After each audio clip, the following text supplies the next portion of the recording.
I've been in Tampa now for 17, 18 years now.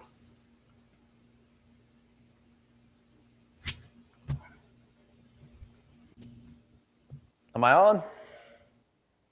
Yeah, how you doing? Good. Awesome.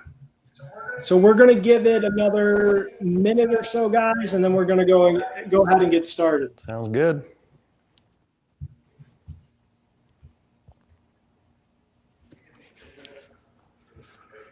Yeah, I'll move the chair and demonstrate here. Yeah.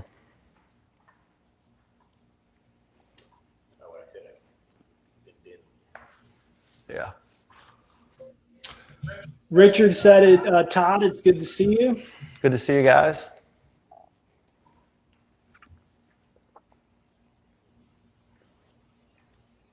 Jack, I don't know if that's t-shirt weather, but I'll take your word for it. 34 is pretty cold.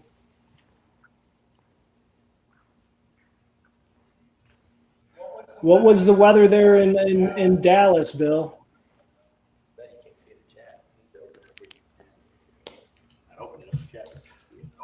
Yeah, I don't think he's letting people. He's not letting people chat. He just has people. He sees people kind of hop on there. Yeah. 35 to 40. Richard said, longtime GGA member, great instructor. That's good. Jay said that he appreciates your time, Todd, to go through the single plane approach. Yeah, thanks. Yeah.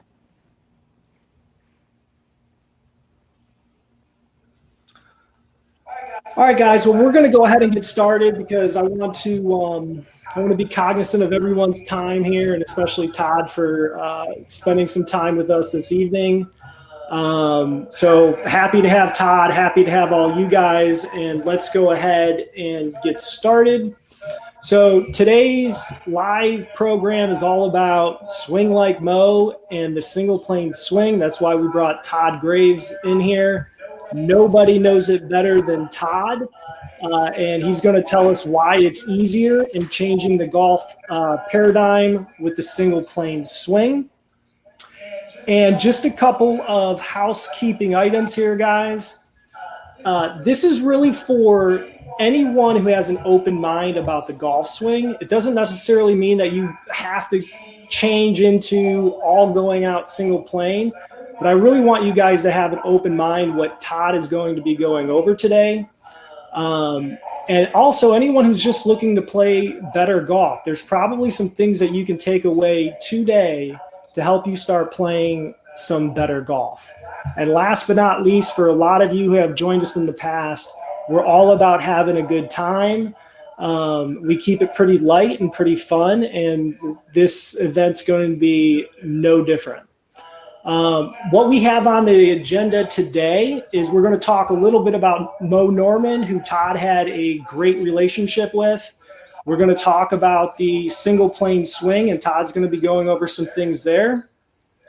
And then lastly, we're also going to be talking a little bit about Bryson DeChambeau.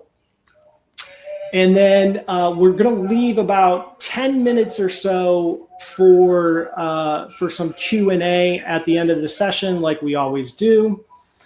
I know you guys might hear a little echoing going on. That's because Todd's in the studio, so when he's presenting, you guys won't hear that, but just bear with us a little bit on the echo.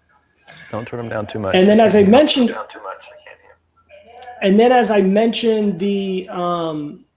the chat box, I'm reading all your guys's chats and everything, and I'll be navigating through all of that. The reason why we have it closed is because we just don't want everyone getting caught up in the chat box going back and forth.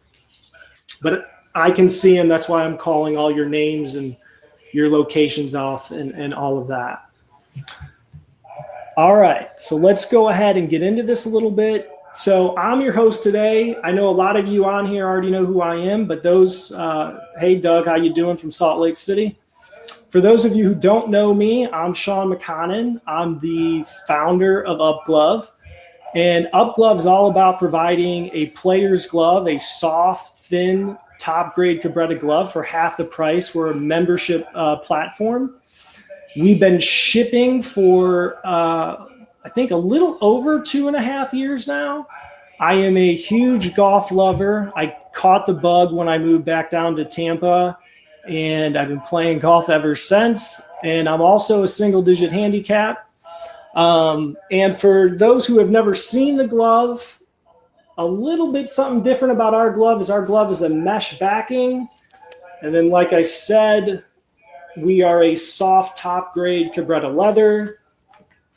Here's some packaging. You can find us at UpGlove.com if you want to learn more about UpGlove. For those of you who are not familiar with our featured guest today, who is Todd Graves, Todd is the founder of Graves Golf and the Single Plane Academy. He was taught by Moe Norman, played a lot of golf with Moe. He played college golf at Oklahoma. He coached at Oklahoma, and he also played on the Canadian and Asian golf tours. And I think you might even played on some other mini tours. I'm not sure. Is that right, Todd? I played anywhere that they would let me tee it up for about 10 years. So yeah, so I played I played places that people don't want to play just to get out there. I've played quite a few different places. Yeah. Yeah. So Todd's got tons of great golf knowledge that he's going to be sharing with us. And like I said, we're going to talk about Moe Norman. Todd's going to show us some single plane swing stuff, and then we'll talk a little bit about Bryson DeChambeau, who's also a single planer, and then we'll save a few minutes for some Q&A. Tom, thanks for the great glove shout out. Yeah. All right. So let's go ahead and get started. So Todd, I guess talk to us a little bit about how you got to know, Moe Norman. Well, before I do, let me just say one thing real quick. You sent me some of the gloves, and I got to tell you, these are really, really good. I don't know if the too many of my customers are watching this tonight, but I got to tell a quick story about this last year. Since the whole pandemic and COVID thing, I really hadn't played a lot of golf since I started my academy. I literally played a couple rounds a year at the most. This last year, I kind of re-engaged the game, and I probably have played more golf in the last 6 months than I've played since I played on the tours. And so now I'm back into the game. I'm looking at my equipment. I'm basically paying attention to everything, putting, and I'm really back into how I was when I was playing full time. And golf gloves are one of those things where I really didn't pay much attention to golf gloves, and now I'm going through a couple gloves a week, and you sent me the UpGlove, and this is a great product, by the way. And I was trying to figure out, why is this product so much better than I get equipment for free from all the manufacturers. So I get Callaway sends me gloves, TaylorMade sends me gloves. So I have an abundance of equipment, and you sent me the UpGlove, and it's a better glove because of the mesh backing. It's a better glove, and it's because what happens with these really high the gloves that these other companies send me, they send me their tour products, is that after you've worn it for a round and it's stretched itself out, it doesn't stretch itself back, and so you end up having to throw away your glove half the time because you've worn it out, you've hit 100 golf shots with it, and you've stretched it out. The mesh backing on these gloves saves this glove to where it's a much better product. So I just wanted to tell you how good this product is for anybody considering. Plus, the price point's ridiculous how great that is too. So just to let you know, if you guys are interested in a really, really great product, this is a great product. I just wanted to mention that before we get into this whole thing. But yeah, no, I really appreciate it. No, so Moe Norman, we get into the whole Moe Norman thing, and look, I found Moe Norman because of what so many people that are probably watching this show tonight are experiencing with the game of golf. Is I played in college at the University of Oklahoma. I played the Asian Tour in 1991, which seems like an eon ago. It means forever, long ago.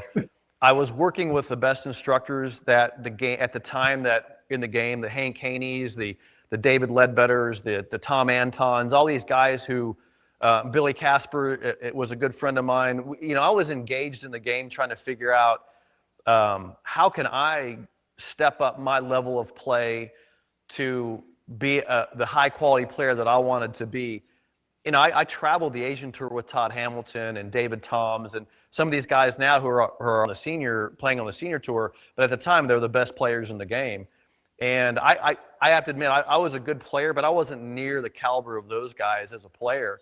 So I was always trying to become a better golfer. And I kept getting worse. The more that I spent time trying to figure out the golf swing and become a better ball striker.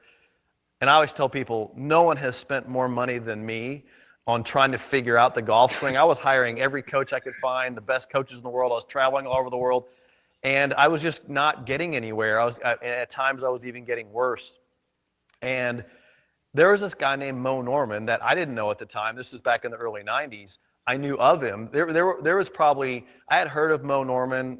He was this mysterious guy in Canada that everybody had heard about, but he didn't really exist. He was this mythological character that Hogan talked about how great a ball striker he was, but no one ever saw him play because he hardly played in the United States. And so, you know, I was kind of the same way. Well, I was basically at wit's end. This is about 1993 or 94. I was at wit's end with my game. You know, when you're a mini tour player like I was, you're basically begging people for money to play golf. I mean, you spend your time finding sponsors. You know, I was basically running around trying to raise enough money and just to keep my career path going. And I had basically run out of money. My sponsors, I was living in Dallas, Texas. My sponsors had basically said, hey, you know, you've had your couple of years to figure this thing out, and now you probably got to get a job, you know, and get a career. And a friend of mine named Matthew Lane. Matthew, some people know who Matthew is. Matthew was a college teammate of mine, but Matthew was probably one of the best golfers that I've ever played golf with. I mean, Matthew was a super high-level player. He won the New Zealand Open. He played on the tour. Matthew was, and he's a good friend of mine today. He was probably the best player that I've ever experienced as far as who I aspired to play like. Matthew played the Canadian Tour in the early 90s, and he came back in 94, and he showed me this videotape, and he goes, you got to see this video of this guy, Moe Norman. He goes, you got to watch this. So I watched this tape, and it's funny when I watched this video because the guys watching Moe hit golf balls were the guys who I've been competing against for the last 3 years on the tour. I mean, they're all the tour players. And I kept thinking to myself, number one, his swing looked remarkably simple. And it was very much on plane, which I understood because I had spent the last 3 years of my life training with all these coaches talking about swing plane. So I had a very good understanding of what a good swing should look like. But Moe's golf swing was remarkably simple. And it met all the criteria of what I thought a great ball striker should do. And Matthew said to me, he goes, this guy's so good, he's a freak. He hits it so good, it's ridiculous. That was my introduction to Moe. Now, I didn't know who Moe was at the time. I had just known about him, and then I had my peers telling me about him. And so, you know what? I had this videotape, and I took it out, and I just started mimicking what I saw on that tape. I just literally started copying whatever I could. And I got to tell you this, I mean, the minute I got some of the concepts down, which didn't take me long, I immediately saw improvement. I mean, and for me to improve, I mean, I was a good player already, but I just knew that this is something I could do because so much of golf instruction, which is the world I live in, is teaching people and trying to improve people.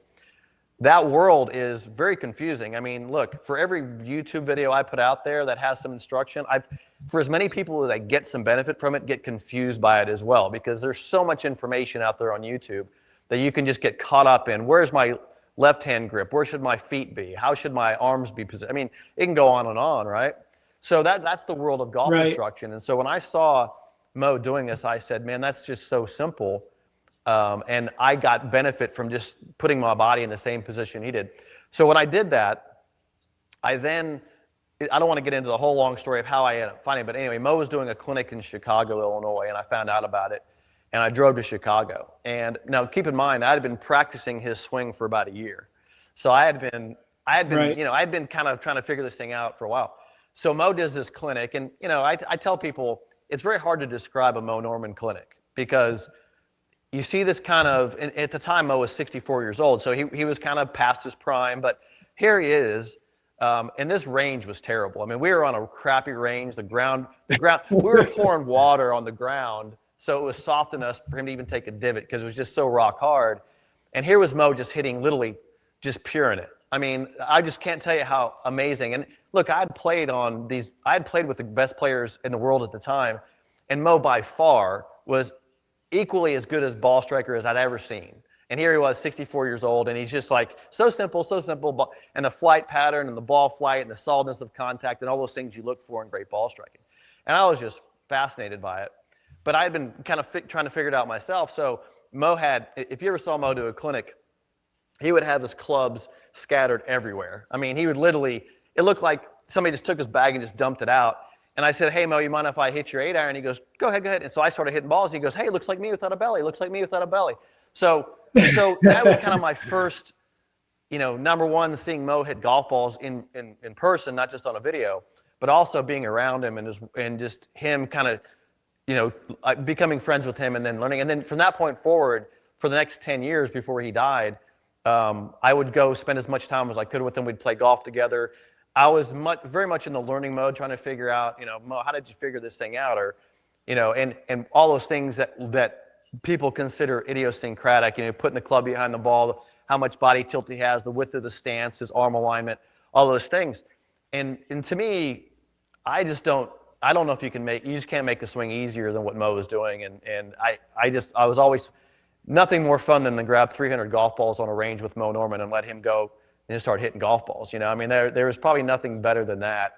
But that was what I spent 10 years doing and just getting to know him and learn as much as I could. And then take what I learned from Moe and to help other people have some hope, because really it's about helping other people simplify the game. Because, at the end of the day, we're going to talk about Bryson DeChambeau at some point, but at the end of the day, it's not about Bryson. It's about you and me walking out there and having a good time playing golf. I mean, it's about us stepping out there and having a good day and hitting some good shots and having fun and maybe getting some improvement. Wanting to come back the next week.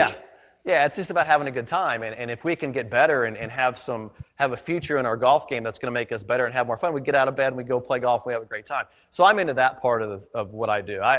I teach plenty of guys that are aspiring to be tour players and play competitively. But at the end of the day, I really enjoy spending my time with the guys that, the 65-year-old guy that gets out of bed every day and he just wants to go hit some good shots with his buddies and take a few bucks off of them and play some good golf. And that's what that's what I love to do.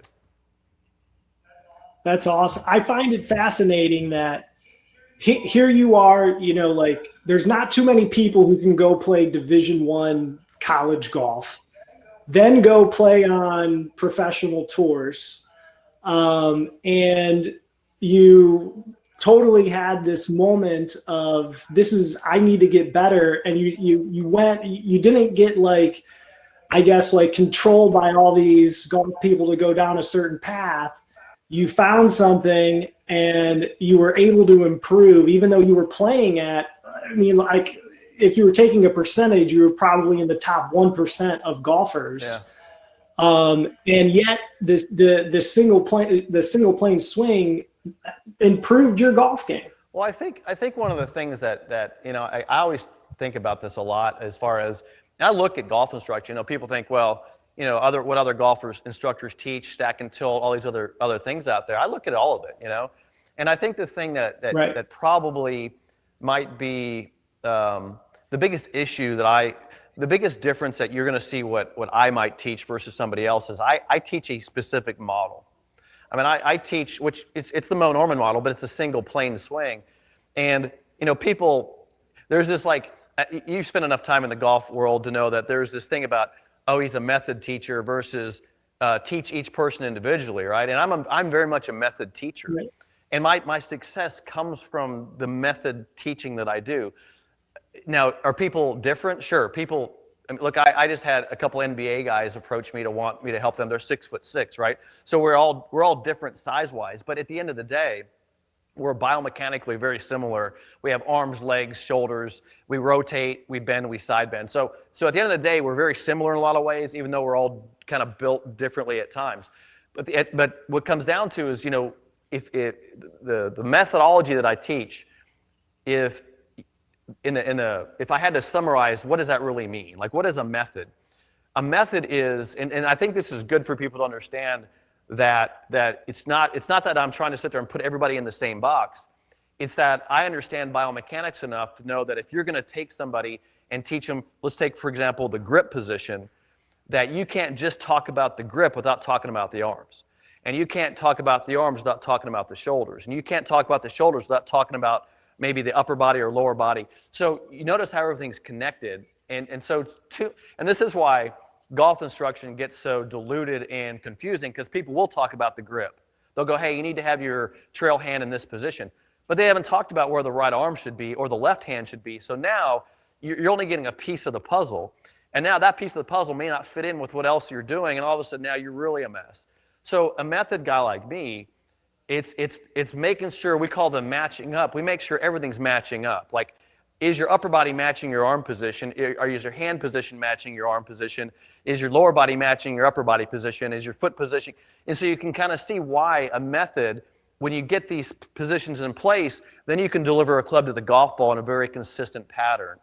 And so that's my explanation for why I'm a method guy versus, hey, I got a guy who's slicing it. Let's get him to straighten out the shot. We'll close the face. To me, that's not solving the problem. That's band-aiding the problem in a lot of ways, where you need a consistent solution. And that's what Moe Norman did for me, because I was one of those guys that was always band-aiding my approach.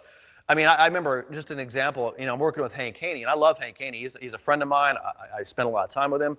But Hank would one day go, stand closer to the ball. So I'd stand closer to the ball. And then a week later, he'd get further from the ball. I'm like, Jesus, how far do I stand from the ball? I need something here. And it was always like this kind of like, we're playing with this. I need a system here, And Moe provided that to me. It's like your body goes here, your hands go here, your feet go here, and you deliver. And then what happened is I became good at it because I had something that it's either right or wrong. It gave me a model. And that's why I'm a method guy. That's why I'm a model guy. And I know for a fact that my success as a teacher comes from putting people into the model. The closer I get into the model, the better they get. The further they get from the model, the more confused they get. So it's really not a hard thing, but I think some people have a hard time kind of grasping that you're just teaching everybody the same thing. I'm like, pretty much. That's what I do. Right. Well, if it works, and that's kind of my point, the fact that you were an elite player and yet you found something that's even better, like where most people might not even be willing to actually try something because you were such a good player, Division I golf, all the tours and whatnot. And yet you were able to improve with this single plane method. Well, it's funny because it was a train wreck at first. Like when I first kind of trying to figure out Moe swing, I qualified. I got my Canadian PGA Tour card, which was a feat in itself, because I had to go to British Columbia to the middle of nowhere, Morningstar Country Club, and I had to go through a qualifying. I finished 12th out of 35 players, and I have to tell you, my swing was not where it is like today. I mean, my swing was, my equipment wasn't very good. I mean, there was a lot of things that weren't going well, and I figured out a way to break par and finish 12th on the qualifying school. And then all of a sudden I have a tour card, and I'm like, I don't know what the hell I'm doing with a tour card, because there was a lot of stuff that I was trying to figure out still, because I'd only been swinging like Moe for a year and a half. But it was interesting because players like a guy named David Reuter, people probably don't know David, but David, people knew me as a player in college, and they saw me with this Moe Norman swing now, and it was like, what the hell happened to Todd, And it was like, hey, I'm figuring this crap out. Leave me alone, And I had guys like David Reuter who were like my bodyguards going, leave him alone. Don't give him shit, Because it was wacky, It was like, here's this conventional golf guy who now looks like this Moe Norman guy, and now he's trying to figure out how to make money out here on the tour. So look, I was a work in progress, but I needed to go through that. And Moe would show up at some of the events, and we would talk through it, and it took me 2 or 3 or even 4 years to kind of get to where, like the last year I played competitively, it was 2001, and I only played 6 events, and I had a chance to win 6 times with 9 holes left. I was within 2 or 3 shots of the lead, so I kind of figured it out towards the end where I could get competitive again with a single plane swing. But I think you have to understand competitive golf. It's not always about. So I had great rounds where I'd missed a cut. Competitive golf is it's a hard thing, but anyway, it's just, it took me a while to figure out for myself. But then that was an important process to me, being able to teach people as well, and how important it was for me to be able to translate what Moe had taught me and what I learned to help other people. And I know I'm going through a lot of this stuff, but one of the things that I always tell people was, like, they say, well, what was like the most important thing you did to be able to teach the single plane swing? And I was like, I produced a video called The Single Plane Solution. And when you have to take everything that you know and put it into a 45-minute step-by-step process to give to somebody else, that was a whole entire learn. It took me a year and a half to write this video script. And then it took us another 6 months to actually produce it and shoot it and get it right. I was like, when you do that, you kind of figure out how to explain to people what's going on with this swing. And to me, that was the most important thing I ever did. That was 2010, was put this into a package where, because what happens is I want to be able to send somebody a video and they actually doesn't screw them up. I mean that at the end of the day, you're just as concerned about somebody getting information and misinterpreting it, because that happens all the time. So anyway, it's been quite an adventure as far as from going from a player to a teacher and all that kind of stuff. But it's been a fantastic experience. It's been great. That's awesome. I think it's so crazy too how you saw a video of Moe and then years later here you are playing with him, becoming really good friends, and him teaching you. It's that's like everyone's dream, is to meet, like, gosh, I want to be like this guy or learn from this guy. And then you got to actually do that. That's pretty cool. Trust me, I think about it all the time. I miss Moe a lot. I mean, it was a great experience, and man, I wish I could ask him some questions now. It's like he passed away in 2004. There's so many things I want to talk to him about right now, but it's interesting. Yeah, it was a great experience. It really was.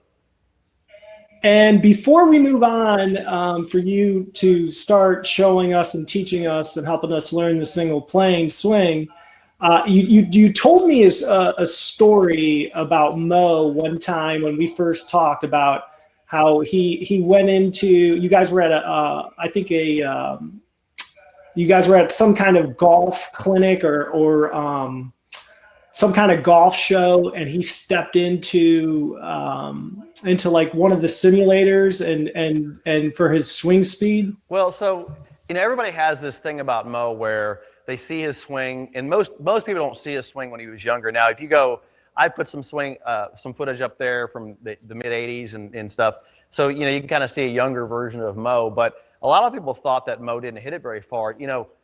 Moe, when I measured him at 107 miles an hour, because we were, as you mentioned in the story, we were walking through the golf show, and at the time, think about this, back in the early '90s, no one was out there with TrackMan in the early '90s, right? I mean, this all the technologies kind of emerged in the last 10 years. But in the early '90s, I mean, you couldn't even find stuff to measure your swing speed. The only way you could ever do that would be to go into these labs at Callaway or these places that had the sophisticated enough equipment. Well, they just so happened to have some of this equipment at the PGA show, so we said, "Hey, Moe, hop in there." And he was swinging at 107 miles an hour at age 64. Now, the average Champions Tour player is at 106 currently. So that's for a 64-year-old guy, and so I don't know, Wally Uline, the CEO of Titleist of Acushnet, he was one of Moe's pallbearers at his funeral, and we were having breakfast, and Wally said, not only was Moe, his golf swing was technically so good, but he got the most out of the golf ball when he hit it. So combine that with a relatively high swing speed for a 64-year-old guy, plus the spin rates and the launch angles and all the things he was doing right to launch a golf ball, he could hit a ball 300 yards with 107 mile an hour club head speed. Now, that may not be a lot today because the whole world is all about, Bryson and all these people hitting it so far. But efficiency, and if you ask me right now, look, I know distance is an important thing. We all want to hit it farther. It's a big deal. Yeah. But nothing's better than consistently hitting it correctly over a course of a round. At the end of the day, that's going to shoot lower scores than the occasional 320-yard drive. So I always hold this distance thing at arm length, saying, look, you want to be efficient. You want to hit. If I give you a 5-iron, you want to hit it 185 yards every time you hit it. You don't want to hit it 170 and 190. I mean, there you're gonna have a problem. So Right. so to me, I'm very much on the spectrum of I'm trying to help people build very good, consistent golf swings, because that, number one, that's where speed comes from. But number two, that's where you're going to play your best golf over time. And that's going to take some efficient movement, which I'll be happy to talk about as far as golf swing stuff. But so I'm not into the whole distance thing. I think it's great. I think we should all work on good golf swings to hit it far. But you're not going to see me, out there trying to get all my students to hit it 350 yards. Right. I'm not into all that. I'm into purity of technique, as Mo would say. So. Right. I thought that was just a fascinating story still at 64 though, for him to get up to that speed. I mean, that's impressive, and even more impressive, like you said, that he was hitting fairways. Man, it was so, it's hard to explain, but it was just so efficient. And it was the same flight, the same pattern.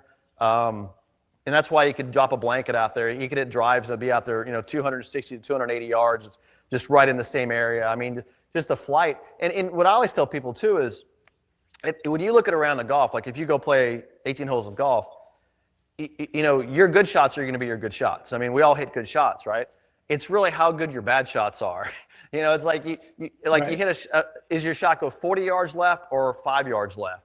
And the 5 yard left one's fine. It's on the left side of the green. The 40 yard left one is the one that you make, double with. So it's really, and where that's dispersion patterns going from here to here. And how do you do that? Well, you can only do that with technique. The only way you can do that is technique. You can't sit there and think your way through your dispersion patterns. You're either going to hit it on a pattern or you're not. And so Mo is incredibly, that's really what fascinated me about Mo, is like his dispersion patterns were just in here. I mean, you could play golf with him all day long, and he's just like in this window the whole time. It's just.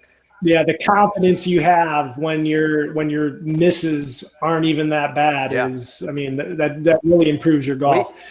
Before we move on, real quick, just Pierre asked a question, and he said, if you only had one question for Mo, what would it be? That's a good question. Let me think.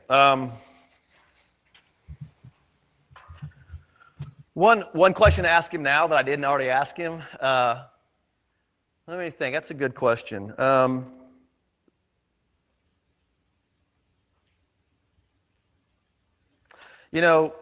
asked him 3 questions when I met him. I had 3 questions lined up. The first was, how did you figure out how to do that? Like, how did you figure out your swing? Like, what was your process? The second question was, how long did it take you? How long did it take you?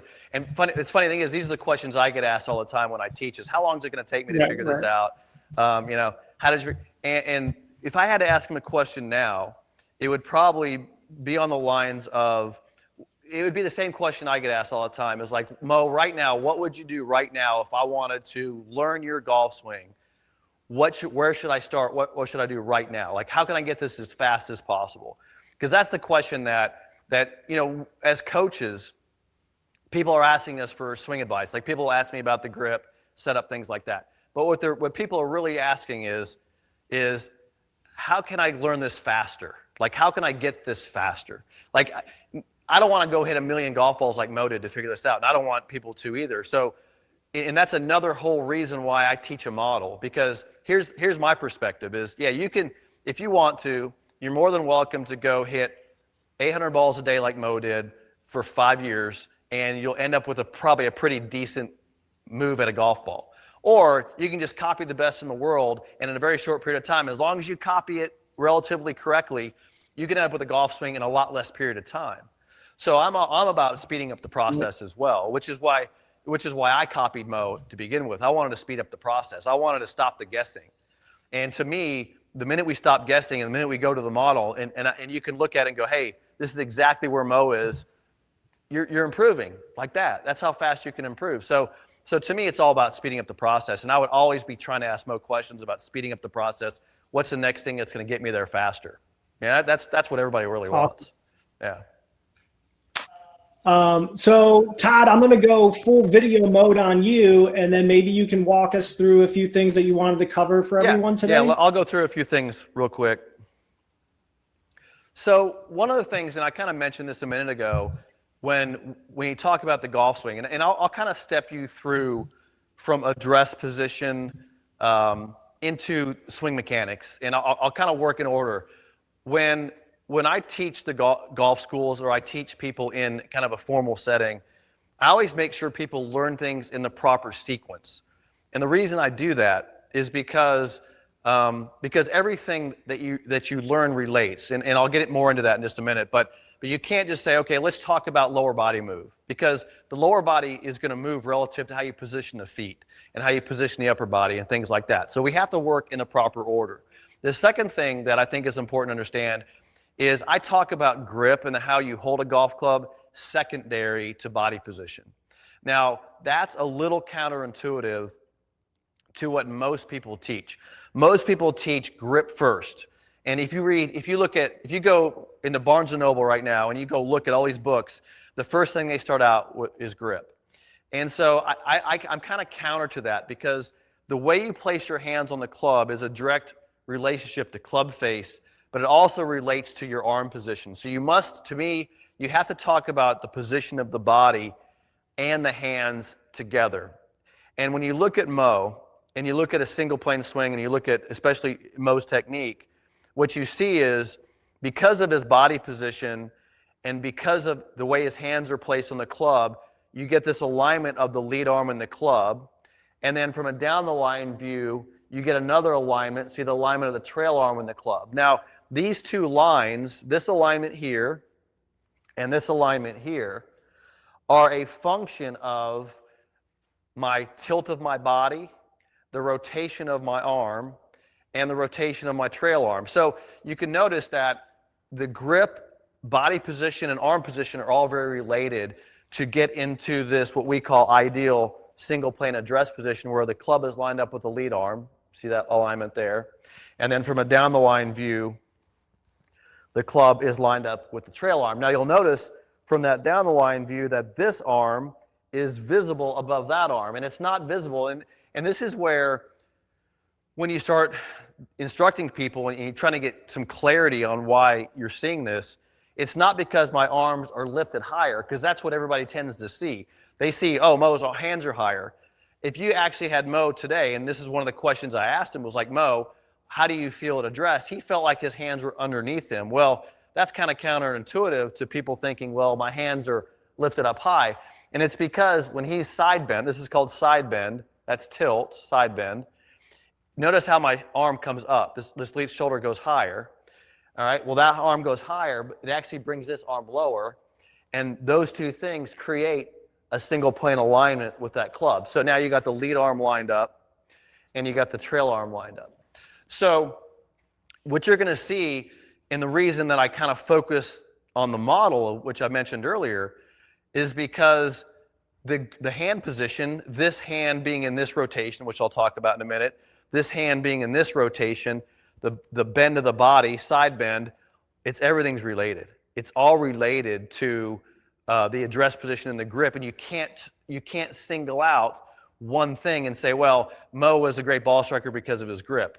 You have to look at all the metrics together. So having said that, let's kind of walk you through, and I'm going to do this without a golf club for just a second. When I put my body in that position, so here's what's actually occurring, and I try to back up everything I teach with a little bit of biomechanics. In other words, I don't want people to get too confused by what does biomechanics really mean, but it's just, I want to back things up with some realistic things that make you in your head go, oh, that makes a lot of sense. So when you go like this with your body, so if I take you and I put you in a side bend, just like Moe Norman, which is about 15 degrees of side bend, and I isolate, and I'll talk about in a second. If I isolate this arm, and the way I do that, I just want to grab my upper arm and not let it move. You'll notice that I can only move my hand so far. So you're going to see that because of side bend, because of shoulder and upper arm isolation, I only have so much range of motion of a lead arm. And let me ask you this question. The most important moment of a golf swing is when you get to this moment of impact, right? We all want to get to this impact where the face is square, the hands are leading, and we're able to produce speed on a golf club. If we can get there consistently, we can hit a golf ball consistently. Well, I want to help you get to the impact position, but I want to create limitations of movement. And this is where maybe what I teach is different than what a lot of people teach. How do you create a limitation of the body? In other words, if I said to you, I'm going to mistake-proof your movement. In other words, you can swing as hard as you want, you just can't go to the wrong position. Well, here's how I do that. By giving you side bend of the body, right? It isolates the shoulder because of the bend. You can only move the shoulder so far, and it's isolating the lead hand position. So now, as long as you're side bent and you turn, you can only go to that spot, right? Now, I'll give you some other examples. My lead, we teach the lead knee being slightly flexed. We want the foot to be rotated and the knee to be flexed. I want this foot on the ground. Watch what happens. So now, if I'm side bent and I rotate, the back of the hand goes to the target. Remember, that's your club face. And now, I can only go so far with my lower body. So now what I have is I am basically only able to go to this position at impact. And I can swing as much as I want, and as long as I'm side bent, my foot's down and my knees flexed, I am hitting a position, the only position that my body can go to. This is the foundation of what Moe Norman did, because by positioning his body, knee flex, foot down, side bend, upper hand position, there's one final thing that he did, which is really interesting, is when you do this and you go into side bend, notice what this hand does. It goes into a non-rotational position. This would be similar to hammering a nail or whatnot. So now what you're getting is you're getting the easiest motion that the body can produce, and you're creating limitations in it so it can only go to those positions. Now you add speed to that. And now, so what happens now, I'm going to add speed to a golf club. And so I put my body in those positions. There's my lead arm position, my side bent, my trail hand position. And now when I swing, as long as my body stays in those positions, the club has to square up because it's the only place that the body can go.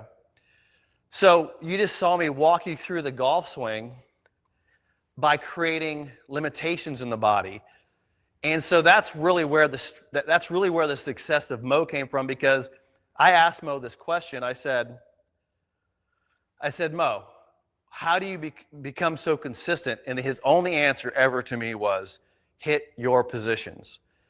So I had to go, what are the positions that you have to hit? Well, the address position, because and when I say address, that includes foot position, leg position, upper body position, arm position, all the things I just mentioned.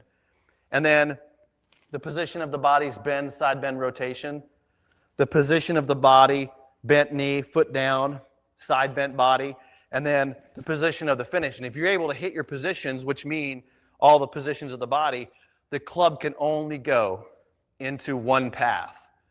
And that's really, I mean, I could go into lots of detail, and I'd be happy to answer any questions that anybody has.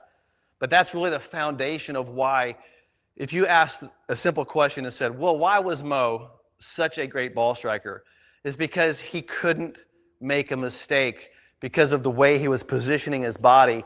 It created limitations in what was possible. In other words, his club could only go to a square position because of the way his hands and body were on the golf club.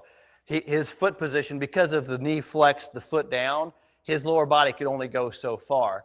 So to me, how you move is just as important as the position of your body to restrict movement. You have to look at both sides of that equation. It's not about, so often people say, well, rotate more. No, that's not the answer. Rotate the correct amount with the body in the correct position. So there's a lot of things I'd be happy to answer if people have some questions about. Yeah, no, real quick before, that was kind of mind-blowing, to be honest with you. I never heard anyone put it in that perspective with the limitations, but it's so practical and makes so much sense what you just said. And it's funny because everything that you hear, I guess, if you want to call it traditional golf, is more about how open can you get at impact and all these things, and it's all been all these players have different degrees that they're open, tilted, all this stuff, but it's it's always usually about like how much more hip depth can you get? How much more open can you get an impact to reduce club face rotation, etc. And you never heard anyone just explain that. Like, we want to limit some of your movements so you can just be consistent and efficient. Well, watch this for just a second, because one of the things that was so important for me in my learning process was to spend time with guys that are much smarter than me in the understanding of how the body actually works. And if you know, guys like Greg Rose with TPI and these guys that really are into the biomechanics of the swing, which, by the way, I knew nothing about 5 years ago. I mean, I was literally was teaching Moe's swing and saying, hey, this is the best way to do it. And now I know why Moe's swing was so efficient and so good. But one of the things they explained to me, and I think it was a great explanation that I needed to hear, if you actually look at a good golf swing, what a biomechanics, a person who understands the kinematic sequence of a swing will show you is the swing's kinematic sequence. Have you ever seen a kinematic sequence before? Yeah. Yeah. So most coaches and people have seen these kinematic sequences, which are just graphs that basically are mapping body movement and the speed of the body parts. Well, what's interesting about a kinematic sequence chart, which it's detailed and it's fun to look at, and I love looking at this stuff. But what's so fascinating about a sequence chart is you're seeing movement, but what you really are focusing on is how the body is producing speed.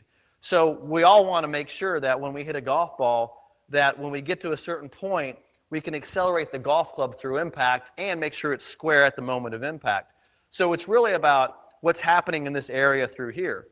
So the next question that you have when you're understanding biomechanics is, how is that happening?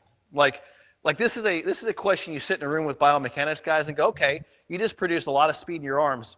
How did that just happen? And it's an interesting question because you get to the point where it's like, okay, the arms are moving, but they had to move around something. Like they're just not, you can't have arms just freely moving. So what you end up in the conclusion is, look, you got to stop this to allow this to move. You have to stop that to allow that to move. And matter of fact, you have to slow the arms down to let the hands move. So you start focusing on what's stopping. You start focusing on what's allowing the next part to accelerate. So if I had to give you an analogy, it would be a horse race. And the horse race would look like this. So let's just look at the golf swing for a second in the sequence of events. You have the lower body moves first, right? There's that stabilization of the lower body. And then you have the body turning.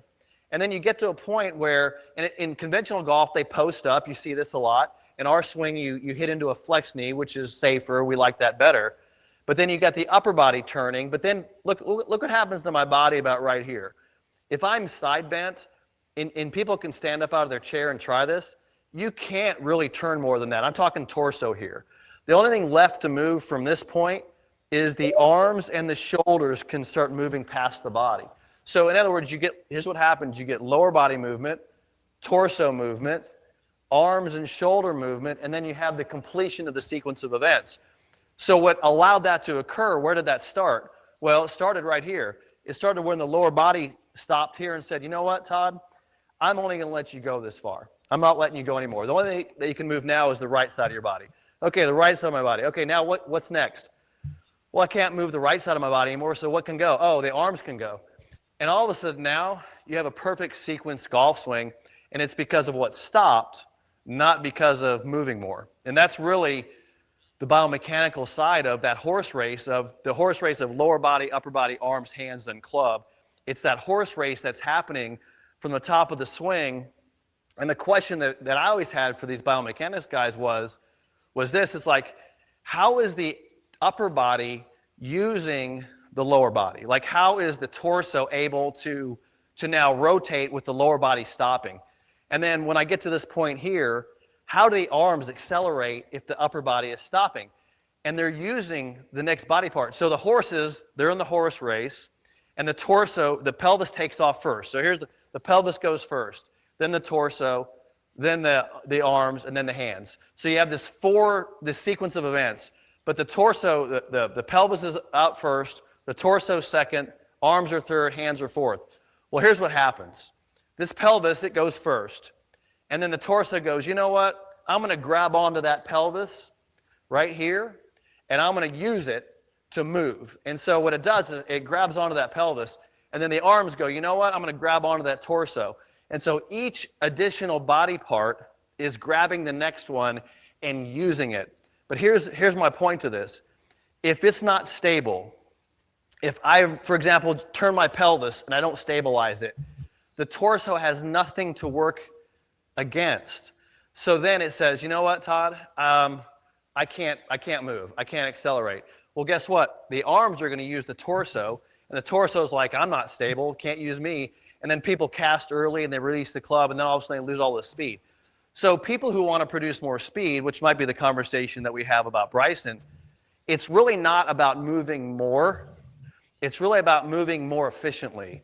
Stopping this in the correct way, moving this, stopping this in the correct way, and then moving that. So it's that sequence of events that people have to get better at, which is the biomechanics of the swing. But I mean, in a way, I've kind of explained that without trying to get in too much detail. That's awesome, man. Yeah, that makes a lot of sense. If you want, Todd, what we can do is I did get a few questions. Maybe we can answer those here because it's they're all swing related. Sure. So Jay asks, did Moe grip in the palms or the fingers? It was difficult to tell from the videos I've seen. Yeah. No, it's a good question. I mean, I get that question all the time. And here's the thing about it. It was in the fingers, but pay attention more to hand rotation. And if I would have thought about it, I would have brought Moe gave me a bunch of his clubs so you can see his grip size. Pay more attention to the rotation of the body position more than is it in the palm or is it in the fingers. So let me just kind of do a quick demonstration because I want to explain this a little bit. If you look at Moe's address, I'm going to grab the shaft of the club. Yeah, I'll just grab the shaft of the club. And you can see that I'm actually holding the shaft. I'm not even holding the grip. So this is the thinnest part of the club. And I can easily hold that just like Moe Norman did. That club is aligned exactly where Moe's club was, aligned with my trail arm, and it's exactly lined up with my lead arm. So there's no reason that I can't properly align a golf club with my arms and my hands holding the shaft. Now, I'm going to take my hands off the club for a second, and you're going to notice that shaft is running through this part of my hand. So I'll come closer to the camera so you can see that. So look where it's running through my hand. That would be considered more towards the fingers of the hand. Now, what I'm going to do is I'm going to move this grip into my hand, and you're going to see it start filling up my hand, and you're going to say now, well, that might be a little more towards the palm of the hand. And then I'll come up to the top of the club, and you're going to go, okay, now it's more towards the palm. So to me, the important part is that the shaft is going through the proper part of the hand, and the palm idea is always based on grip size. If you look at Bryson, for example, massive grips on his club, right? And yeah, they're going to go right up into the palm of the hand. They're huge grips. They'll fit right up into the palm of the hand. But so, of course, it's like if I was holding a water bottle, that thing would fill up my entire hand. But the shaft line is still going through that part of the hand, here's where you run into a problem. If the shaft line runs too high into the hand, and this would be the shaft running through the palm. Now I got a big problem. Here's why. Because now I cannot leverage this golf club. I can't produce an angle. And it's because this shaft has to be under, this is the radius bone of your arm. It has to be under that radius bone to produce a leverage angle. See what happened there? And so there's a lot kind of to this, and people get way too caught up in palm versus not palm. I am not a big grip it in the palm guy because it bases on grip size. What I want to see people do is get the proper hand rotation. So that means body position, hand rotation, the club being under the radius bone, and then look at this hand. Notice how when I tilt, this hand goes into a rotation. This hand is now under the club. Now I'll do this again with you. Watch where this club is placed, even though, see how it's lined up with my trail arm perfectly into a single plane alignment? However, my palm isn't anywhere near the golf club. It's actually running through the fingers, but it's the rotation of the hand that keeps it lined up with the arm. Right. So be very careful on this whole palm idea, because what people are doing is they're getting very thin grips, normal grips, trying to grip these in the palm, reducing leverage, and everybody runs around saying, I'm hitting it so short. there's no reason you should lose speed, but if you start going palm with a thin grip, the shaft plane gets out of alignment with the arm. It's biomechanics, but you're going to run into some problems. But good question. I mean, I get that a lot. Chris asked, is the speed in the downswing created late? Well, any kinematic sequence shows you that, yes, all speed is, late being, late is a term, late is a sequencing term, right? If I say late when, late in the sequence. So let's just look at it because what's happening is the speed of the pelvis starts first. So you're going to see the pelvis move first. Then you're going to see the torso move second. And then you're going to see the arms moving down. And then the final speed, the late speed, is the hands, the arms and shoulders delivering the club. So the hands, arms, and shoulders delivering the club. So yes, it's late relative to the pelvis. It's late relative to the torso. So that's a timing question. The answer is absolutely. That's a very easy thing to see, both on video and if you're doing any biomechanics work. But so I guess maybe the answer to that is, let's look at the feeling of that. And I always relate it to this. It's like once your lower body is stable, that means you're moved into that lead side. And I can turn as much as I want, and then I'm going to release the arms. So what you're getting there is a release of the arms, what I would say, in the latest moment possible. So yes, the answer is yes, it is a late feeling of the arms and hands delivering the club at the last part of that sequence. Awesome. Randy asked to comment on grip pressure. He said the single plane works for him when he has a relaxed grip. It doesn't work when I grip too tight. So grip pressure, and here's what I always mention to people about the grip, is that your hands cannot do anything to a golf club except hold on to it. So if I'm holding a golf club, the hands by themselves cannot move a golf club. And so the only way I can move a golf club is to let go of the club, right? But as long as my hands are holding the club, they have no function in movement at all. So they're literally just clamps. Now, when you talk about grip pressure, what does that mean? Well, if you add pressure to these clamps, you're actually adding pressure to the wrists. So the wrists are now locked, and that's what keeps people from having what happens is, and it's exactly what I talked about a few minutes ago, is when you freeze the wrists, you're actually freezing the arms, which affects how the shoulders.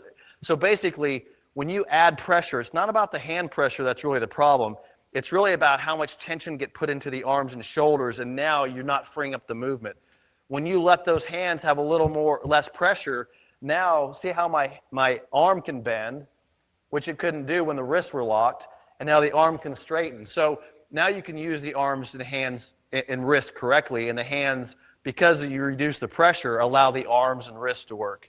And that's really what I think the question is. Right. You can add too much pressure, but it's not the hand pressure that's the problem. It's the way it's restricting the movement of the arms and the wrists. So I'm not saying I'm a light pressure guy. I think you got to hold it pretty good with the lead hand, but I'm a very light right wrist pressure, because I always relate it to this. If you're going to skip a rock, you hold the rock in the end of the hand, right? So the rock's here, and by the way, you're tilted, and now you're going to skip a rock, and it's a non-rotational skip, but you can't grab the rock with all your pressure and expect it, because it's too much pressure and you're not going to be able to use the wrist. So think about skipping rocks. When you're holding a golf club, just enough pressure to skip the rock or skip the golf club, and that's going to allow the wrist to work correctly. So think about wrist pressure, not necessarily hand pressure. That makes sense. Lee asked, did Moe Norman hit fades and draws or only straight shots? Yes. Yeah, I got that question a lot. So I was going to tell you this quick story. One of the last rounds I played with Moe, we used to play in Titusville all the time at a club called Royal Oak. And it's pretty, not a hard golf course, but it's kind of fun. And one day I'm playing with Moe, and he keeps hitting it, like he hit one straight right into the right trees. Then he hit it on the green, and then the next hole was left, and he was hitting it not down the middle of the fairway. And I'm about 6 holes into it, and I said, "Hey Moe, what's going on?" He goes, "I found all the shortcuts." And so what he was doing was he had played the course, and he could find shorter angles, and he would literally hit it in the rough on purpose because he could hit it between the trees. He was hitting 8-iron where I was hitting 5-iron and things like that, because I was hitting it down the fairway, having long shots into the greens. Moe hit it generally 90% of the time. He hit it straight. if at any time I asked him to fade it and draw it, he could fade it and draw it. Now, I want to talk about shaping golf shots. And I play a lot of golf now, by the way. I play a lot of golf. And I'll say this with, because and you can check out my YouTube channel. I play rounds of golf on my YouTube channel. The only time I allow a golf ball to shape is when I'm letting the wind help it shape. So in other words, I never try to force a shape of a golf ball around a tree. I mean, okay, so maybe I hit it in the trees and I got to hit a hook. But even that, trust me, those are when I'm usually in trouble, and I usually end up hooking it back into the trees and I hit a bad shot. So 99% of the shots that I play are a straight shot. If they move any direction, it's because I let the wind do it. And I recommend, and this is just my recommend as a coach, is stop worrying so much about hitting draws and fades and absolutely learn to hit a golf ball straight. Because once you learn to hit a golf ball straight, then 90% of the shots you're going to hit for the rest of your life are going to be straight at targets. And then the 10% that you want to curve it aren't going to even matter, because half the time you want to curve it, it's because you're in trouble anyway. So I always tell people, look, I want you to hit a straight pattern at a golf shot. I want you to build a straight pattern and then let the wind move it if it needs to. But your best golf will be played when you can predict a straight shot. The people who are out there curving balls one direction or the other, the reason you're curving a golf ball is because you don't know how to hit it straight. And so you're trying to predict its pattern. And so a guy who's trying to hit a draw is just like, at least I know it's going that way. And a guy who's in a fade, at least I know it's going over there. So it's all about, our goal as to become better golfers is to develop a predictable pattern. And so I'm always working with students, build a straight pattern. The game gets so much easier than trying to predict a left pattern or a right pattern. Gotcha. Thomas asks if you make any adjustments to the swing for a pitching wedge versus a driver. To the swing, no. The mechanics of the swing are exactly the same. But obviously, a pitching wedge, obviously it's a much shorter golf club. And so so you don't have as much centrifugal force because the club's closer to the body because it's a wedge. So the only difference would be stance width. And by the way, let's look at something real quick. This would be kind of interesting. This tool right here, by the way, is one of our basic training tools. It's our alignment trainer. It tells you where your ball position should be, your foot position for each club in your bag. So this is just a little training tool that we train with. Nice. I'm going to put the ball position right here for iron ball position, and that's right here. And look at this for a second. So here's my lead foot position, and that ball position with the wedge is 5 inches inside my lead foot. So my lead heel is 5 inches. Okay, keep that in mind. Now, this is a pitching wedge, and if you look at me with a pitching wedge, you're going to look at, well, that ball is about the middle of your stance, right? Just about the middle. Now, when I go to hit, let's grab a 4-iron. I'm going to leave the ball position where it's at, so I'm not changing ball position. I'm going to leave my lead foot where it's at, but I'm going to move my foot wider for a 4-iron. Now you're going to see that ball position looks much more forward. Here's a wedge, looks like it's the middle, and here's a 4-iron. Okay, the ball position didn't change, so this is what's important, but it actually did change, because if I go to hit a wedge, I want you to watch my lead shoulder. So here's my wedge. Now watch my 4-iron. See my lead shoulder? What happened to my lead shoulder? Yep. It goes back that way, right? Yep. So effectively, even though the ball is not moving relative to my foot, it's moving relative to the shaft angle. See that? Right. So people always say, well, Moe would say, I don't move the ball position. Well, he didn't move the ball position, but he adjusted the trail foot based on the club he was hitting. So this wedge, watch what happens now. Because of the ball positions here, look at how much shaft lean I have in that wedge. Okay, let's call that 10 degrees, right? I don't know what that is. Let's call that 10 degrees, right? Right. At impact. Let me grab my 4-iron again. Now, wider stance. Look what happens now at impact. You have less than 10 degrees because you're more behind the golf ball, and the club now launches at a higher angle. And, of course, a 4-iron, you can't have 10 degrees delofted on a 4-iron. So basically, Moe figured out that just by a slight adjustment of his trail foot, he could adjust it for each club. So the answer to the question is, yeah, I'm adjusting my trail foot position based on the club that I'm hitting, but I'm leaving the ball position in the same place. Gotcha. Awesome. We got a few more here. If you're good with that, Todd. Yeah. Pierre asked, do you know why this swing is not used as much on tour besides Bryson? I really don't have. I've never had a good answer for that question, other than the way golf is taught now. It's, there's this thing out there. I read a lot of golf instruction articles, and they throw a term around, which I still don't think that this term is the right term, but they call it the athletic position at address, right? It's like the athletic position. Well, what is that? Well, if you ask any conventional golf instructor, he's going to show you, well, the athletic position is you bend your knees a little bit, you get stable, and you hang your arms straight down. And so they're going to show you this athletic position. However, you look at anybody at impact, and they're nowhere near that athletic position. And the reason I bring this up is because this whole idea of hanging the arms straight below the shoulders is where 99% of golf is being taught. But we don't impact a golf ball with our arms below our shoulders. We impact a golf ball with our arms lining up with the club shaft. So it's the way golf is taught. It's taught from a two-plane position. And then there's all these varieties of solutions for a two-plane position. And I'll give you what I mean by solution is, if you look at Lee Westwood, for example, his both feet are off the ground going into impact. Everybody is trying to solve a problem, and I call it the one mistake. The one mistake is if you start in an athletic position, which I don't think is athletic, but let's just call it that. If you start with the arms hanging down, you got a problem, because when you move a golf club, it's the force of the club is moving away from you. It's going to try to line up with the arms. So we have to come up with a solution for that. Well, Moe figured it out. I mean, he figured out that all you got to do really is make sure the club is lined up with the arms to begin with, and then you no longer have the problem. That's why he was such a great ball striker.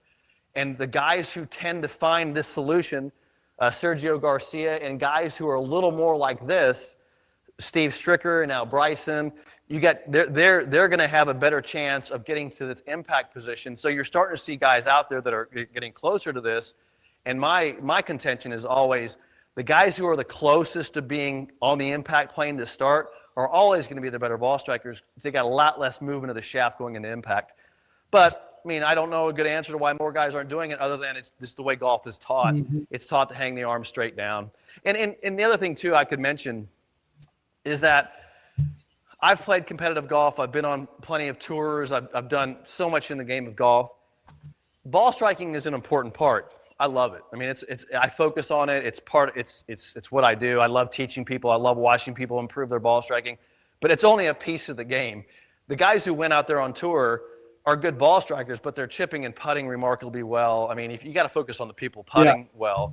So there's so many elements to the game that ball striking is just a piece of the puzzle. And so we can focus. I love the golf swing. I want everybody to hit it solid and straight. But at the end of the day, you got to make putts.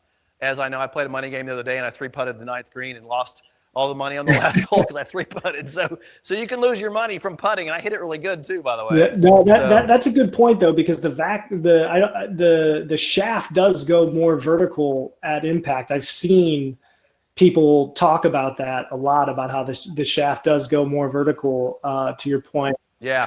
So if you're starting here, you're gonna see guys that are impacting on a higher plane. Right. So they're having an upward movement of the body. Well, there's a lot that goes on to get the club to do that. Now, look, there's a lot of good ball strikers out there. I've played with plenty of them, and guys can learn to hit it well, and that's just a piece of it. This is a much easier motion. What Moe figured out that if he put the club, now keep in mind that I'm tilted because we talked about that, but if I put the body in the correct position, that this straight line right here going into a golf ball is much easier than starting here and figuring out a way to get that to occur. So Moe just figured out a more direct path to hitting a golf ball, and that's why I was attracted to it, because I saw an incredibly efficient way to hit a golf ball. Dave was wondering if there's how much torque is on the front leg. Well, I don't know if I can quantify torque. I don't know if anybody quantifies torque, but torque is force in rotation, and there is a lot more torque in a conventional swing than what we teach. And I'll tell you why, because I always recommend that people have a rotated foot to start with, at least 30 degrees. Because what happens is now the lead knee can flex towards the foot, Right. and now there's very little torque on the lead leg. But here's a danger zone that I think people have to be careful of. And look, when I see this, when I coach, I'm like, oh crap, when I see this.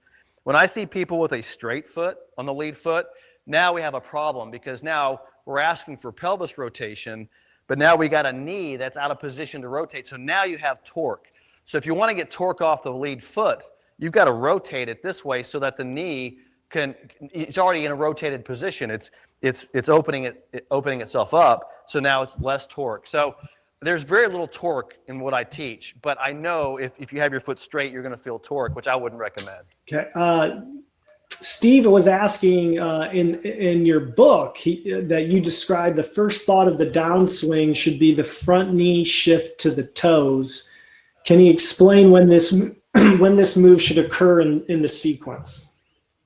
Yeah, no, I love that question.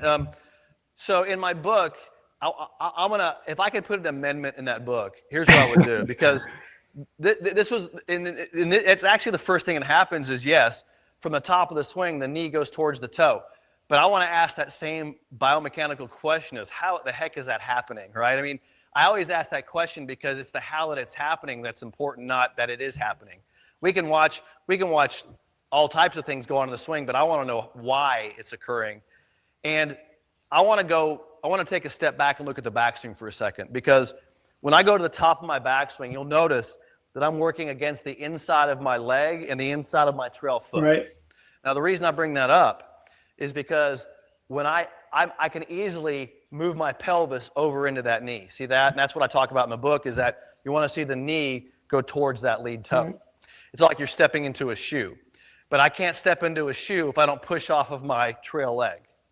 So I want people to spend, this is part of my coaching, is I want you to pay as much attention to what happens in the backswing as you do in that first movement into that knee. Because if you are out of position in the backswing, let's say you shift over, I am not in a position to move into that knee. Does that make sense? Right. So to me, the backswing position, this is why Moe said hit your position here, because then now it's so easy to move that transition into that lead knee. That's me moving my pelvis into that knee. That's a lot easier. Well, and by the way, if you get shifted like this, you can't do it. So that makes that movement easy. And whoever is asking that question, if you're having trouble with your transition, look at your backswing position first before you start trying to get over into that knee, because most likely it's a backswing issue, not a downswing issue. Awesome. Jeff, I think Todd kind of addressed some of the advice on wedges and partial shots with ball position. I don't know if you wanted to add one last thing there. Yeah, well, the wedge game. So one of the things I've done this year, which has been a heck of a lot of fun for me, I've worked heavily on my wedge game, and I've worked a lot on my putting, which is something I wish I would have done a lot more when I was playing competitively, by the way.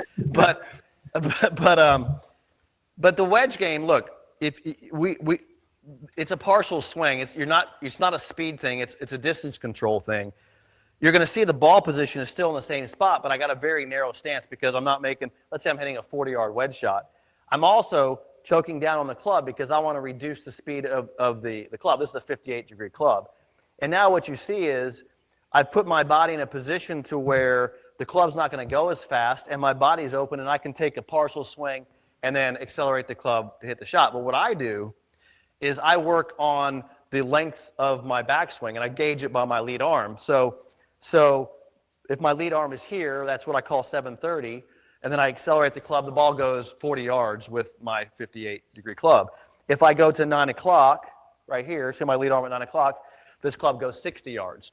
And I've done this with each club in my bag, and I am magical when it comes to my wedge game. I mean, I can get anywhere between 102 yards with my pitching wedge, inside 35 yards, and I have a gauge exactly for that shot. So that's kind of how I want to get into a whole wedge conversation here, but that's how I gauge my wedges, because here's the way I look at it.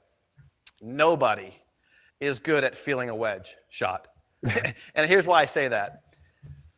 A good friend of mine, Dr. Gil Morgan. Do you know Dr. Gil? No, I don't. So I get to spend a lot of time with Dr. Gil. We hit balls all the time together. And he's an eye doctor. Like, he's an eye doctor guy. And we talk about this all the time, is that everybody sees things differently. We see slopes and shadows, and no one's really good at understanding distances very well. How many times have you stood over a wedge and tried to feel it in there and hit it either way short of the green, or you hit it 40 yards past the flag? It's like, what just happened, right? And so if we can find ways where we're not so reliant on our vision and more reliant on just the movement of the golf club, we can dial in the distances we hit a golf shot. This has really helped me a lot in the last year or so with my wedges. But having said that, I think you have to come up with a system. And if I had a suggestion for anybody that's watching this tonight, here's what I would ask you to do as a coach. This is the coach speaking here. And when I have time, what I mean by time is if I have players that I know I'm going to see more than once, I always ask them this question. I'm like, I want you to, in the next 6 months, to pretend I gave you a folder. And in that folder, I said, this is how Todd Graves plays golf. And I want you to, in that folder, create a section for how you play the game. How do you swing a golf club? How do you hit a wedge? How do you hit a putt? How do you read a green, right? Show me how you play golf. And so if I ask you this question 6 months from now, I said, I want you to give me your folder, and I want to see how you play. Guess what? I can coach you now because now I can show you how to, okay, that's how you hit a straight shot. Let's go hit a curve. I can show you how to manage a golf course now because now I know how you play golf.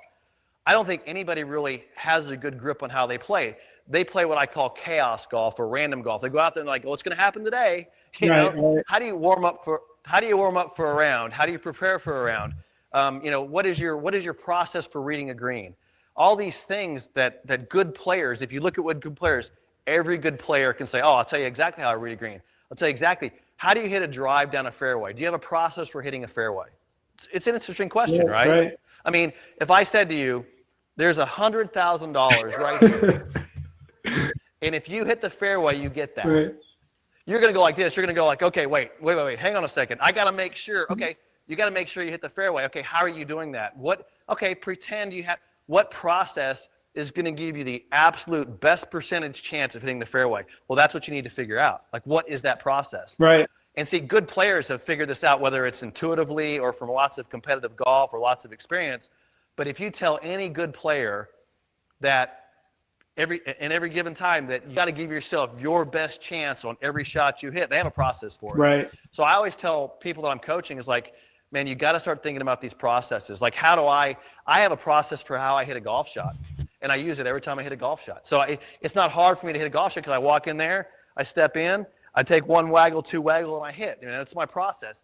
And it's hard for me not to use that process, but it gives me my best chance of hitting the best shot. So I think a good piece of advice for people out there is look, you got to start thinking through what are your answers to those questions? Like if you had to hit a fairway, what process do you use? If you had to hit a 40-yard wedge shot 5 feet from the hole, how do you do that? Show me the process, and you'll start rethinking.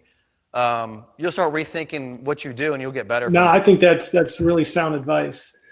I'm going to do a couple more here, guys. I want to be cognizant of everyone's time here. Lee asked an interesting question. He said, comment on the difference between Jim Hardy's one-plane swing and Moe Norman's one-plane or single-plane. They seem to be very different.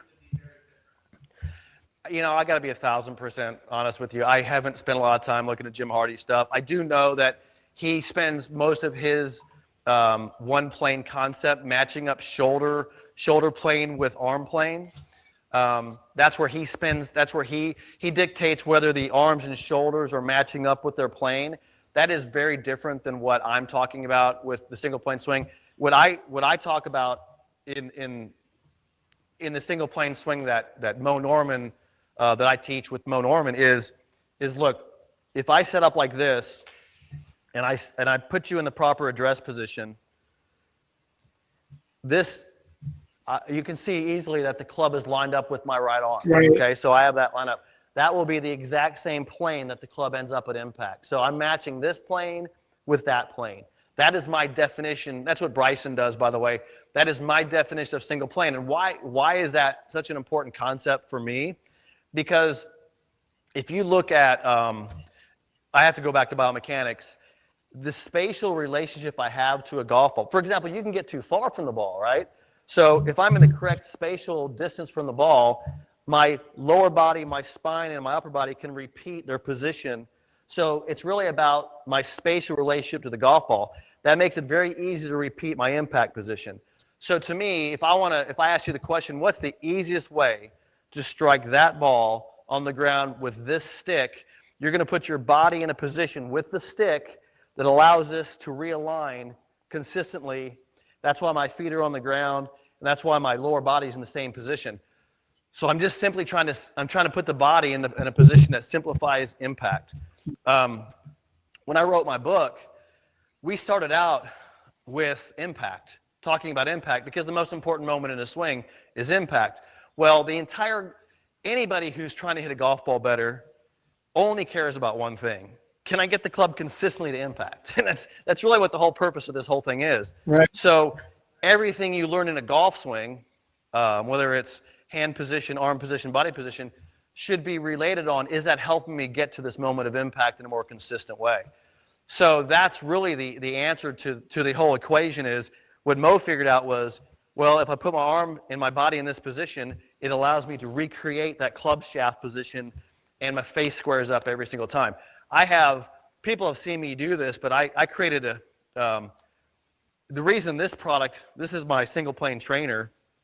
It's probably a little hard to see against this white background, but this is just basically, I'll put it down here so you can see, it's basically a 5-foot long stick with a grip on it. But what it does is, you'll notice that it creates a lead side relationship. Yeah. And it recreates that same impact position. So basically what people can get from this is that the golf swing is lead sided. See how the hands are leading? So it's a left-sided delivery of a golf club, which if you look at it from here, it's going to recreate the plane every single time. So we call this a single plane trainer. So it's a relationship of the lead side of the body and recreating the impact plane. This is actually the best training tool we have, because it teaches you how to lead with the hands and how to create a swing plane, which this is a basic product that we use quite a bit. Ken said he practices with it all the time. Says it's a great product. Jeff said, thanks, Todd, because you answered his question. Your book saved my game. Can't wait to work on a wedge system. Awesome. All right. Yeah. I think it's great if you guys start. It's a good time in the winter time to start thinking about. Think about if I said, hey, in 3 months to 5 months, I want you to be able to, if I ask you the question, show me your golf game, show me what you do to play a round of golf. How do you hit a tee shot? How do you execute an approach shot? How do you hit a wedge shot? How do you hit a bunker shot? If you had solutions for those, this is my process I use. You watch how fast you can get pretty good at this game. Awesome. All right, so we got a couple more here, and then we'll probably slow things down here, guys. Paul asks, is there any adjustment that you make on a side of a hill, ball above or below your feet? Well, so yes. I mean, there's a couple ways you can deal with side hill lies. Number one is you'll notice that if you take a club off of its plane, so this club is designed, I'm going to grab something out of my bag real fast. If you, all I have is a white tee. I don't know if we can see this very well, but if you take a club, so this club is designed, this is a 7-iron. It's designed basically on this plane, line angle versus shaft plane. And if you take any club, and let's say the ball is above my feet. So basically the ball is above my feet. So you'll notice it flattens the shaft plane out. Well, even though the face may still be square, it will aim that face straight to the left. You guys can experiment with this. Take a club off of its plane and see where the face angle goes. So basically, side hill lies are trying to compensate for the shaft being off its plane. And so there's really a number of ways you can do this. Number one, you can just aim more to the right and let the ball hook. Right? I mean, that's like the fastest way to do it. That's the simplest way is, basically I'm not changing my swing. I'm just going to let the club, I'm going to put my body on the plane of the ball and where the ground is, and I'm going to swing on that plane, and by the time I get to impact, the ball is just going to curve over to the left or curve to the right if it's below my feet. Now, I'll take you to my advanced level, all right? Let's say that there's a bunch of water to the right, and you're aiming right to the right, and if you don't quite hit it solid and the ball doesn't spin to the left, it's going, I don't like hitting at the hazards. No one should be hitting at a hazard. I think that puts the hazard into play. Is there a way to make up for this problem I have of the shaft being above the plane? And the answer is yes. I can put the ball back in my stance, and effectively, when I hit that ball, the face is open. Right. Right? Effectively, because it's back in my stance. So, in other words, let's pretend the ball is above my feet, and that's going to go to the left. If I put the ball back in my stance, see, that no longer goes to the left. So basically, the ball position being back has compensated for the face aiming left. That's my advanced way. So now I can aim at the target, put the ball back in my stance, and I hit it with an open face, and it goes straight. Careful with that one. You got to practice it, but right. Play around with it, because just because you're on a side hill lie doesn't mean the ball has to curve, but you got to figure out something to do with the face. There's a lot of ways to do it, but from a swing mechanic standpoint, I don't change a thing. It's exactly the same thing. Gotcha. It's going to be body position is the same. You're just adjusting for whatever the plane of the shaft is on, and you're making the same swing motion. You just got to compensate for whatever that face angle is doing at impact. All right. So we got the final 3 questions here, guys. Jerry was asking about the stack and tilt versus the single plane. Yeah, I mean, I look at the stack and tilt stuff. Some of it's okay. I think I'm very much into the health of the spine and the ideal position of the spine. Here's what I do know. At impact, so let me just go through one thing really quickly, a little more into the detail. There's 3 metrics of the body. There's what we call bend of the body. Bend of the body is when the body is in this position, bending this way or this way, or the pelvis is bending this way or this way. There's side bend of the body, and that's this axis when the body's in this bent this way or side bent this way. And then there's obviously the rotation of the body. And there's another one called thrust, which is the body moving forward and backward. Now, when it doesn't matter if you talk stack and tilt, it doesn't matter if you talk about anybody else's method. The golf swing is those 3 metrics. I mean, you're going to have to deal with those 3 metrics of the body. The way I deal with those metrics is what I care about is if you look at the metric of impact, and if you took 2,000 of the best golfers and you took their impact position, you laid their swings against each other, and including Moe Norman, you're going to have a particular metric of the body. You're going to have about 35 degrees of pelvis rotation, about 35 degrees of torso rotation, about 25 degrees of forward bend, and about 20 degrees of side bend. So you're going to have those metrics at impact. They're going to be in that range. Okay. So having said that, I know where we're trying to go with impact.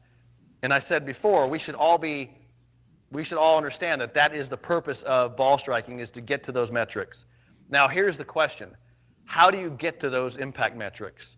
And that's the difference between maybe what a stack and tilt teaches versus what I teach, is I'm going to put the body. I know that I need 20 degrees of side bend at impact. I'm going to be at 16 at address, so I only have to go about 4 degrees to get to impact. So I'm going to create from address, shaft plane, same thing, a shaft plane. I'm going to basically simplify my ability to go from my address position to those metrics at impact with the least amount of movement, the least amount of rotation, and the least amount of variation of club shaft movement. That is the purpose of the single plane swing. So when people say, what about stack and tilt? It's a variation on metrics.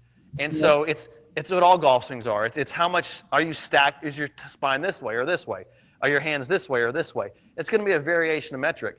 So we could talk about 10 different swing methods. However, I want to keep my purpose as a golf teacher and a coach is to say, I'm going to simplify this thing down, right? I'm going to find the easiest way to get the job done. And Moe figured it out. I mean, we don't have to go very far. Moe figured it out that if I put myself in this bend, it makes getting to impact very easy. So, like, I don't know all the details of stack and tilt. I know people come to my school that have been through stack and tilt, but once again, we're dealing with, there's only so many metrics the body can go into. What we have to figure out is what's the easiest way to get the job done, not well, let's try this one method or try this one thing or whatever. I'm always looking for the easiest way. Gotcha. And Jay, just real quick, asked about the side tilt. You kind of answered his question. It sounds like you said 16 degrees, and does that change for each club you hit, or does it remain consistent? It's a good question. It's the same. So let me go back through that. Side bend is, so if my body goes towards the target, it's a negative bend. If my body goes away, we call this a positive bend. So I have a 16-degree positive position of my side bend. Now, let me grab a driver, because a lot of people, it's a good question, is it different? So this would be a driver. I won't put it on a tee, but here's my driver position. It's 16 degrees of side bend. Now notice the width of my feet, okay? So just pay attention to the width of my feet. But that's 16 degrees of side bend. Now let me grab my shortest club I have here, which is my wedge.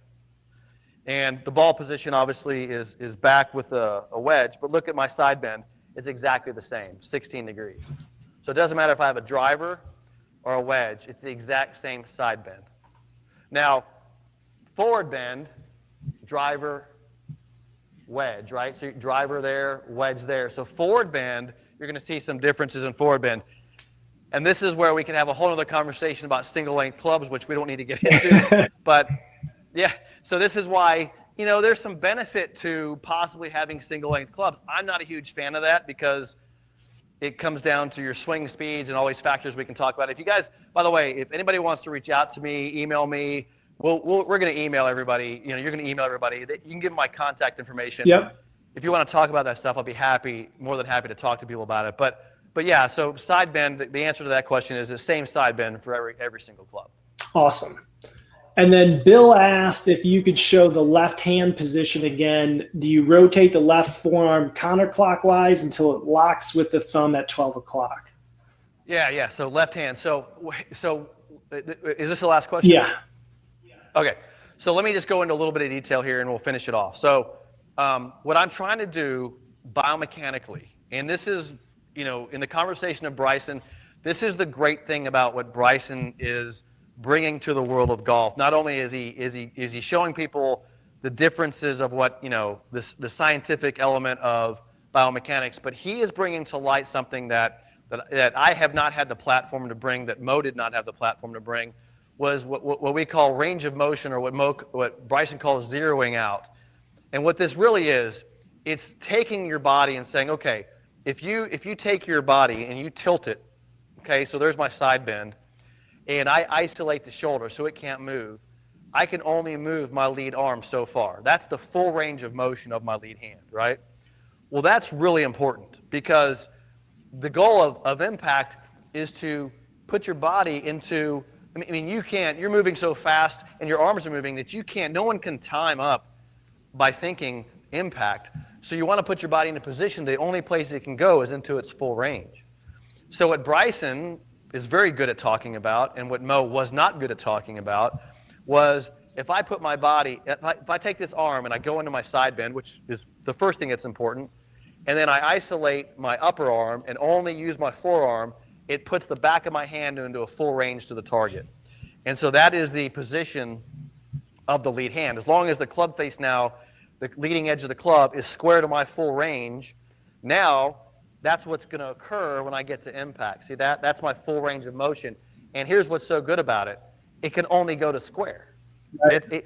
No matter what I do, I can only square the club. There's just no other variance to that.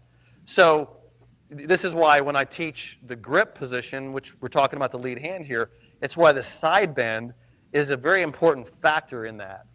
If you watch this, if I come out of side bend, see how the face can open up now. See that I have variable here.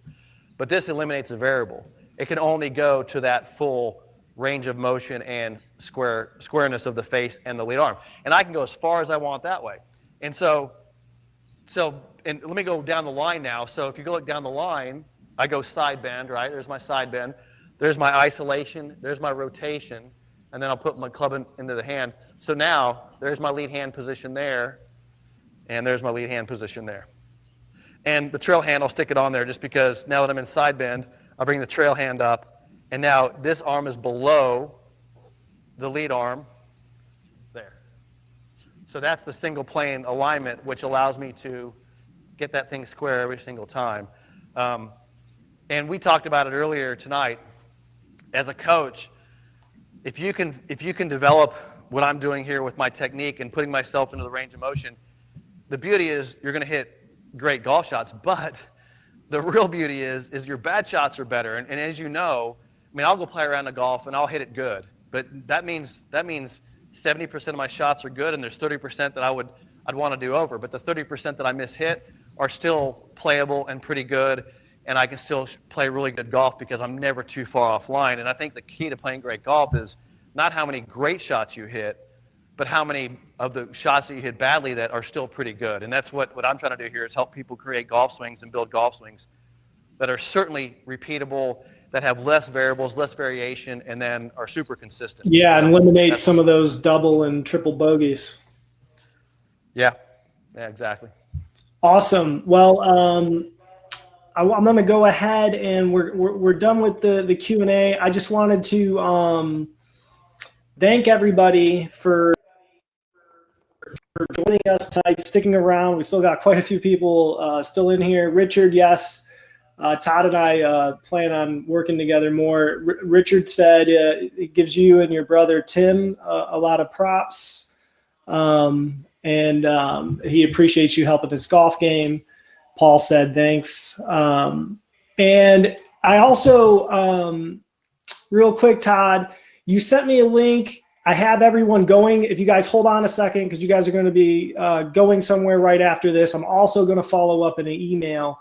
But maybe talk to them a little bit about the link that they're going to and what that. Yeah. So anybody who's new that wants to learn a little bit about single plane, for just the cost of shipping, we have a little pocket guide that you can get from us that kind of guides you through. We're trying to give somebody a product where they can go out to the range, pop the thing out, and kind of get a good single plane experience when you're practicing for the first time. But look, if you're really serious about getting involved with single plane, reach out to me or get a hold of me through any of our web portals, or I'll give you my email information, and get a hold of us. Probably the most valuable product we have in our company is our online coaching, which we've spent years developing. And by the way, we have thousands of members of this already. Really, my entire company is focused on coaching people, no matter where they live. A lot of people think, well, I got to go to a golf school. No, our online coaching is extremely valuable. We have people sending in videos to our coaches. I mean, we have hundreds of videos coming in each day, and we're really, really good at coaching people no matter where they're at. We have people in the UK, Alaska, all over the world that are sending videos into our company because we've really mastered the process of helping people online learn the golf swing and coach them through it. And it's a great program. So really, if people are really serious about this, get a hold of us, get in our coaching program.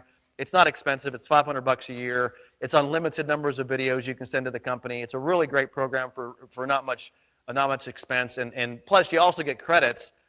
All the money you spend in the coaching program, you can apply to a golf school. So basically, if you ever want to come to a golf school, this is really a free program for anybody who joins. So that's kind of our main offering. That's where I spend my time, is really working with the coaches and coaching people all over the world on a daily basis. Yeah, and we had multiple people here. Douglas Denton said it's a great program. Jeff said the online fitting tool is awesome.